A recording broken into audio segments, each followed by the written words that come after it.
Le Corpen a été la racine de la concertation. J'en sévillote en détail par écrit le rôle précurseur, la tâche de persuasion de la mission Nitrate, fil tendu entre deux ministères, le rôle remarquable des présidents du Corpen.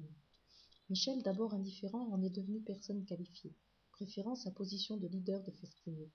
J'étais dans le développement, lectrice des cahiers orange, partant non plus de l'enjeu agricole mais de l'enjeu de la qualité de l'eau, poussant à l'action par le conseil pour améliorer les pratiques, évitant le risque de s'enliser en action pilote trop lente à produire les effets. En 78, Seb est le prof des profs qui relie les mémoires d'étudiants. Dans la plaine de Montreux où je débute comme conseiller, Seb est en filigrane dans les notes de terrain d'Alain Capillon et André Fleury. Dans les chantiers agro FNGEDA, il est source de connaissances qui s'agacent de la diffusion de ses propos sans référence biblio. Dans les polycopes pré-numériques des étudiants de Jean Boiffin visitant ma plaine, il est encore là. Dans les dossiers relance agronomique coécrits par Hubert Manichon et d'autres, Michel tisse sa toile, devient incontournable. En 89, je conclus ma relance avec une étude encadrée par Michel. La question de l'eau apparaît alors en Seine-et-Marne, où la vulgarisation de la fertilisation est à peine engagée. Augmenter les rendements, remplir les silos est priorité. Le tourisme n'est pas encore la première source de devises, l'agriculture tient le podium, c'est le pétrole vert. La question nitrate, audible pour les conseillers et politiquement incorrecte pour les responsables professionnels. Je ne suis pas là pour esquiver ce qui dérange, mais pour répondre, quoi qu'en pensent ceux qui nous payent. Donc je fouille la question, connaissant déjà les acteurs de l'eau pour avoir travaillé sur les buts d'épuration. En 89 avec le Sénagrec, en 90 avec la Société des eaux de Paris, j'engage la concertation, demandant l'appui des gens sévillotes. En 91, la question est posée au niveau national, Michel me sollicite, banco, c'est de l'oxygène, en alternance avec le terrain, dans une équipe soudée. Le ST fait le lien entre Copil, CST et les tandems animateurs-agriculteurs, souvent animatrices, rarement agricultrices. Michel se donne les rôles d'architecte et de clé de voûte. J'ai appris en observant Michel dans la construction d'une action politique, élaborée dans la progressivité, avec les 7 du ST, redoutable car lucide, mais pas redouté car plus accompagnateur que juge.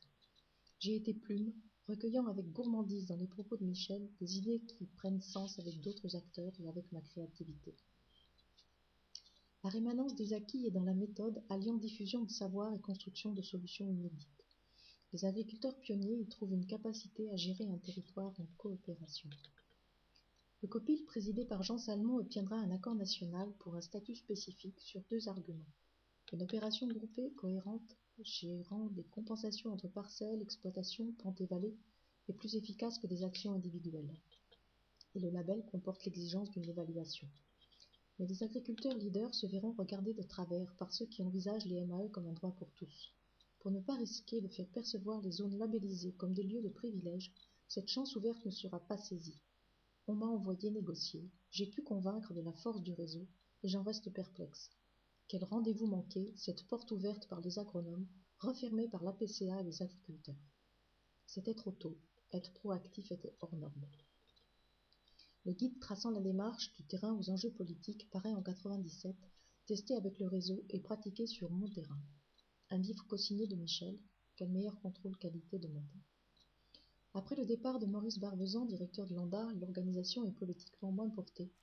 Le financement du guide est durement négocié par Michel.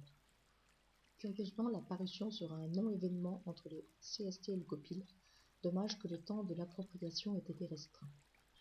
Nommé responsable du développement d'un département, je clôt ma participation nationale, communiquant des pistes pour que Fertigneux siège en alternance à l'Agence de l'eau puis à la Fédération des coopératives, position restée lettre morte. De loin, j'ai constaté que l'organisation commémorée en 2003 n'a pas résisté à la fin de l'ANDAR, mais je n'ai pas vécu cette période. Le guide est utilisé en 2000 pour une synthèse de l'évolution des pratiques. On ne sait pas tout, mais on en sait assez pour commencer à agir. La grille de risque imaginée par Michel et Jean-Marc Ménard est l'atout pour définir les priorités d'action avec son conseil.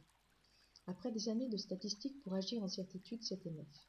Jean-Michel Laya, acteur de l'eau, a fait le rapprochement avec la logique du flou, et cela convenait pour un territoire. Nous avons appris à agir avec des références floues. Synchroniser l'action questionnant la recherche était à contre-courant. La recherche passait des connaissances aux instituts qui passaient au développement, qui passaient aux agriculteurs, qui prenaient plus ou moins. Nous avons installé un circuit court rassemblant la chaîne des acteurs. Nous avons appris à agir en société. Ce réseau n'est pas l'inventeur exclusif d'une concertation, mais un changement majeur à l'articulation agriculture et société, proposant une façon volontaire de traiter des questions d'environnement. Les lieux de dialogue sans cesse se déplacent et de nouveaux acteurs entrant en scène et de nouvelles résistances s'installant. L'essaimage opère, avec les sages, les contrats de rivière qui poursuivent, et des PNR ont préparé des acteurs à être interlocuteurs appréciés dans des opérations agricoles. J'aime les mots de Niels Fauchon, acteur de l'eau. Nous avons appris l'espéranto. Musique des mots chargée de sens, l'agronomie comme chemin pour apaiser des incompréhensions toxiques entre humains. J'aime imaginer ces modes de concertation, nés comme les feux de la Saint-Jean, se répandant de colline en colline sans être tous visibles d'un coup d'œil. Certains ont découvert ici les débuts d'une RSE, responsabilité sociale et environnementale d'entreprise. D'autres ont souhaité se dégager d'une démarche agricole et explorer la norme ISO. Les élus disent avoir appris beaucoup en agissant en bassin versant. Je ressens alors notre trace. La concertation dépend de quelques personnes, motivées, disponibles, compétentes dans des organisations différentes et en complicité humaine. Rôle hybride, entre deux, décodeurs, négociateurs, médiateurs, animateurs inventant une cohérence fusible parfois. J'ai moi-même fondu en 2002, récoltant un licenciement abusif pour solde de compte de mon engagement, l'environnement devenant sujet de discorde et d'enjeux de pouvoir à l'intérieur de la profession. Agir en collectif est le point qui s'est estompé le plus vite. Le diagnostic d'un territoire voulait permettre un contrat groupé, des degrés de liberté, des compensations possibles entre parcelles, exploitations, habitants, sans sacrifier l'économie ni la solidarité à main aval. But perdu de vue avec un recentrage sur MAE, CAB, certification d'exploitation, contrôle à la parcelle plus que sur l'impact collectif de la somme des efforts individuels. Veiller à ranimer ce point me semble essentiel. Agir dans la durée prend des formes multiples. Exemple bref. En 2003, l'évaluation périodique par le CST est appréciée. Les agronomes suggèrent son maintien dans les structures régionales et un cycle de formation agronomes et territoires garant de la pérennité. En 2005, j'expérimente un marché local pour l'environnement, négociation entre habitants d'un territoire, en Isère avec Yves François et le syndicat de la Baie. En 2010, en Alsace, l'évaluation reste une mission déléguée à l'ARA. En Bourgogne, le manque d'une évaluation externe est ressenti. Ailleurs, des collègues travaillant en bureau d'études utilisent tout ou partie de ces méthodes. Ce retour aux sources m'indique que le dosage entre réglementation et volontariat est sans cesse à renégocier, et je relève 2 points. Le contrat social a changé. Fertigno a construit son acceptabilité par des obligations de moyens pour réduire les risques agricoles, en évitant de passer des contrats sur des obligations de résultats sur l'eau. La DCE a introduit l'obligation de résultats, mais à charge de tous les acteurs avec une diversité de moyens. Et la question des produits chimiques est incluse.